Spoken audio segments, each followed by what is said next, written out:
She had been standing near the window when he walked in with her, not beside her, not near her, with her, the way a man walks with someone he has stopped pretending about. The ballroom of Thornfield House was full that evening. Candles, champagne, the particular laughter of people who have never once worried about money. Cecilia had spent the better part of an hour speaking with Lady Ashbourne about the restoration work on the East Chapel, which was exactly the kind of conversation she was good at. Measured, warm, appropriately interested, while some quieter part of her monitored the door the way she always did when her husband was late. He was not late.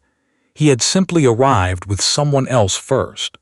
The woman on his arm was perhaps 26, perhaps younger. She had the kind of beauty that required no assistance.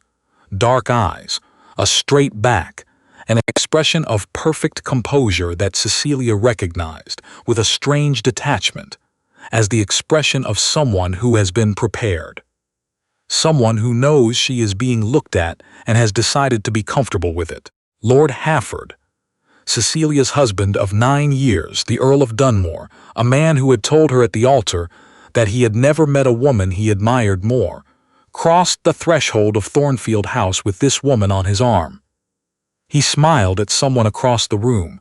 He accepted a glass of champagne. He spoke to Geoffrey Ainsley for a moment, his hand resting at the small of the woman's back. Cecilia watched all of this from beside the window. Lady Ashbourne was still speaking. Something about Italian craftsmen, something about the cost of limestone. Then Lord Halford turned, and his eyes found Cecilia's, and he smiled. A different smile, smaller, the smile of a man who has made a decision and is on the other side of it, and he steered the woman gently through the crowd toward his wife. "Cecilia," he said, "you remember Miss Vane." She did not. She had never met this woman in her life. But she understood, in the half-second before she spoke, that this was not a mistake. He had said her name with a particular weight. Not Miss Vane, my distant cousin, or Miss Vane, whom I mentioned, simply Miss Vane, the way you say the name of someone whose significance is beyond explanation. Cecilia looked at the woman. She looked at her husband. The room had not stopped moving around them. People talking, glasses clinking, someone laughing too loudly near the fireplace. But the three of them were standing in a kind of stillness. She curtsied. One small, correct curtsy, the gesture of a woman who was raised to handle moments her upbringing had never imagined she would need to handle. Then she looked at Miss Vane directly and said, "How do you do?" and turned to her husband and said, "Excuse me," and walked toward the door. Not quickly, not slowly. She walked the way you walk when you have already, somewhere in the last 9 seconds, decided that this evening is over. She did not look back. The carriage ride home took 22 minutes. She knew because she had counted, without meaning to, the way the mind latches onto small measurable things when the larger ones are too large to hold. 22 minutes. The lamps on Cavendish Street. The sound of the wheels on the wet cobblestones. Her own hands in her lap, completely still.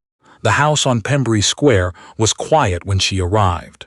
Nance, the housemaid, came to the door and immediately understood that she was not to ask anything. This was a quality Cecilia had always appreciated in her. That particular intelligence of a woman who has worked in a household long enough to read a room from across it. She went upstairs. She sat in the chair by the window in her dressing room and did not light a candle. The street below was ordinary.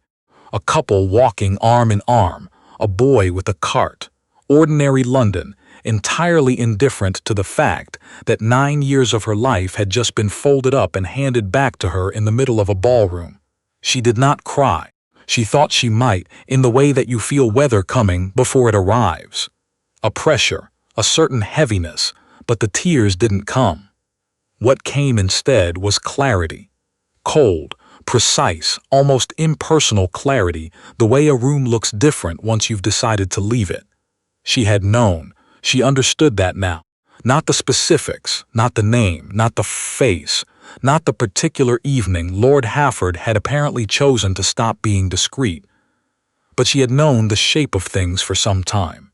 The way he spoke to her less, the way he looked past her in a room, the evenings he came home smelling of somewhere else, and she had asked no questions because she had not wanted the answers. 9 years. She had been 19 when they married. She had thought herself fortunate. She sat in the dark for a long time. Then she went to bed. 3 days passed before he came home. She had spent them quietly. She walked in the mornings. She answered her correspondence. She had tea with her cousin Margaret on the second day and said nothing about the ball, and Margaret, who was perceptive in the way that kind people often are, did not ask. Cecilia had always been private. It was one of the things people said about her. Cecilia Dunmore is very composed, and she had never known, until this week, whether that was a compliment or an observation about something missing. Lord Halford arrived on a Thursday afternoon. She heard his voice in the entrance hall. She was in the sitting room with her embroidery, which she had not touched in an hour, and she set it down and waited. He came in. He looked tired. He looked, if she was honest, like a man who had been rehearsing something and was no longer certain of his lines. "Cecilia," he said. "James," she said. He sat down across from her. He looked at his hands for a moment. Outside it was raining, a soft, steady rain that made the room feel even quieter than it was. "I owe you an explanation," he said. She waited. "What happened at Thornfield, the way it happened, was not how I intended." He paused. "That is to say, I had intended to speak with you first, before any of it before it was." He stopped again. "Public," she said. "Yes." She looked at him. He was 37 years old. She had known him for 11 years, had been his wife for 9 of them, and she understood, sitting across from him now, that she had spent a very long time understanding him less than she'd believed. "Tell me what you want," she said. He looked up. He seemed surprised, though she couldn't imagine why. It was a simple question. "I want." He stopped. He tried again. "Evangeline and I, Evangeline." So that was the name. "Have been together for some time now. I did not intend for it to become what it has. But I cannot." He pressed his fingers to his forehead briefly. "I cannot pretend otherwise. And I thought it better to be honest with you than to continue as we have been." "As we have been," she said. "Yes." She looked at him for a moment. The rain was steady on the windows. She thought of the curtsy. She had not until now thought of it consciously. It had simply been the thing her body knew to do, but she thought of it now and understood that it had been its own answer. One small, correct gesture, and then the door. "I would like to speak with Mr. Alderton," she said. "My solicitor." Something shifted in his face. "Of course, though I would hope I'm not speaking of divorce," she said. He had the grace, or perhaps merely the self-interest, to look relieved. "I'm speaking of the house on Fenwick Lane, my mother's house, which, as I understand it, remains mine under the terms of the settlement." A pause. "Yes," he said slowly, "it does. Then I'd like to arrange to open it." The house on Fenwick Lane had been closed for 4 years, since her mother died, and the question of what to do with it had seemed, at the time, too sad to answer. It was a good house, a narrow Georgian townhouse in a quiet part of the city, smaller than Pembury Square, but well proportioned, with a garden at the back that Cecilia's mother had cared for, with a devotion she'd extended to very little else. She arrived on a Saturday morning with Nance, who had asked, very matter-of-factly, whether she would be needed at the new house and been told yes. The housekeeper, a woman called Mrs. Barrow, who had looked after the property through the years of its emptiness, met them at the door with the slightly formal air of someone who has been maintaining something they weren't certain would ever be used again. The house smelled of dust and old wood and the faint ghost of her mother's particular rose soap. Cecilia walked through the rooms slowly. The sitting room, the small dining room, the study her mother had used for correspondence and which still had stacks of paper on the desk that no one had moved. She picked up a letter from the top of the nearest stack. It was addressed in handwriting she recognized, her own, from 12 years ago. She set it back down carefully. She was going to be all right. She understood this in the way you understand something before you feel it, as a fact, not yet a comfort. She sent for her books from Pembury Square. She sent for her writing things. She walked in the garden for half an hour and found, to her mild surprise, that the roses had survived 4 years of inattention, more or less intact. There was something instructive in that, though she couldn't quite put it into words yet. She had been in the Fenwick Lane house for 6 days when Margaret came. Her cousin arrived at 10:30, looked at the still half-unpacked sitting room, looked at Cecilia and said, "You look better than I expected." "Did you expect me to look terrible?" Cecilia said. "I expected you to look like you'd been crying for a week." Margaret sat down on the settee, which still had a crate beside it. "You haven't, have you?" "No." "Interesting." Margaret was 33 and had the particular candor of a woman who had decided, somewhere in her late 20s, that life was too short for circumlocution. She had been married for 8 years to a man she genuinely liked, which Cecilia had always found quietly instructive. "Do you want to talk about it?" "Not especially." "Good, because I'm going to talk about it anyway." She settled back. "The story is already out. You walked out of the Thornfield ball. You curtsied once and walked out. Do you know what Lady Ashbourne is telling people?" Cecilia said nothing. "She's saying it was the most dignified thing she's seen in 30 years of London society. She was standing right there, apparently. She saw the whole thing." Margaret paused. "She is not being kind about Lord Hofford or about the other woman." Cecilia was quiet for a moment. "They've done nothing to me. Not directly." "He brought her to a ball on his arm, Cecilia." "Yes." She looked at the window. "He was honest about it, at least. In his way." She paused. "I think that's what I find hardest to be angry about. He was not cruel about it. He was simply finished." Margaret looked at her with an expression that was both sympathetic and slightly exasperated. "You've always been too fair to people." "I've always tried to be accurate," Cecilia said. The weeks that followed had a particular quality that she would later find difficult to explain. Not miserable. She had expected miserable, and it hadn't quite arrived. Not peaceful, either.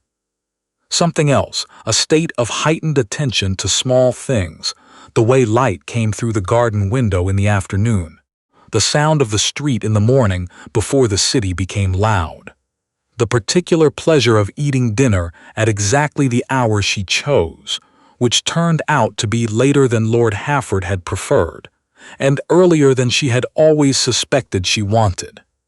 She wrote letters. She read the books she'd been meaning to read for years. She walked long distances through parts of London she didn't know well, which turned out to be considerably more of it than she'd realized.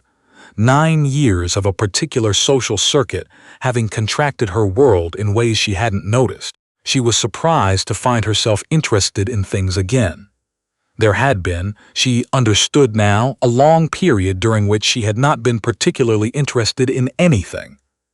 A low, level numbness that she had mistaken for contentment. She had been adequate at the things required of her. The dinners, the calls, the management of the household, the particular performance of a wife in good standing. She had been, in other words, very good at not being seen, and had apparently done it so successfully that she had also stopped seeing herself. Mr. Alderton came in the 3rd week and went through the settlement papers with her. The Fenwick Lane house was hers absolutely. She had income of her own, modest by the standards of Pembury Square, but sufficient. Sufficient, she understood now, meant something it hadn't meant 9 years ago. "You're entirely secure," Mr. Alderton said, which was the most reassuring sentence anyone had spoken to her in months. "Yes," she said, "I believe I am." She ran into Lord Hafford once. At a concert in early December, he was there with friends, without Evangeline, which she found interesting. He looked well. He also looked, in some way she couldn't precisely name, slightly diminished. Not physically, but in the way certain men look when they have discovered that the life they sacrificed something for is neither as simple nor as satisfying as they'd imagined. He came to speak with her during the interval. He was polite. She was polite. They were two people who had spent 9 years sharing a house and a name and a life, and they stood together at a concert and discussed, perfectly civilly, whether the second movement had been too slow, and then the interval ended and they returned to their separate seats. She was not angry. She had been, she realized, waiting to be angry, waiting for it to arrive the way the grief hadn't quite arrived either. But what she felt, watching him walk back to his seat, was something closer to a settled sadness. Not for herself. For the young woman she'd been at 19, walking down the aisle quite certain she was the luckiest woman in the room. She had been, in many ways, a very good wife. That was not nothing. That was, in fact, something she could carry forward without apology. In January, she began helping Mrs. Barrow reorganize the garden properly. She had no particular expertise in gardening, but found that she didn't need it. What she had was time and attention, and Mrs. Barrow had the knowledge, and together they cleared out 4 years of overgrowth, and discovered that her mother's roses were considerably more extensive than the surface had suggested. There was a climbing variety along the back wall that had gone completely wild and, once cut back to something manageable, turned out to be extraordinary. Deep pink, old-fashioned, strongly scented. She stood at the back door one morning in late January and looked at the garden in its winter state. The bare canes of the roses, the cleared beds, the stone path her mother had laid herself 20 years ago, one weekend when she had decided she wanted to do something with her hands. It was not the life she had planned, but then very few lives are. Margaret came to tea that week and found her in considerably better spirits than any previous visit. "You look different," Margaret said, studying her across the sitting room. "Do I?" "Yes. Less," she waved a hand, "less carefully arranged." Cecilia thought about this. "I think I've been less carefully arranged for some time," she said. "I think I simply stopped noticing." Margaret smiled. "You've always been the most interesting person in any room you were in, Cecilia. You just spent 9 years pretending you weren't." She did not quite know how to answer that. She poured the tea instead, but she thought about it for a long time afterward, sitting in the study that had been her mother's, surrounded by her own books, in a house that was entirely hers, in an evening that belonged to no one but herself. The roses would bloom in spring. She was quite looking forward to it.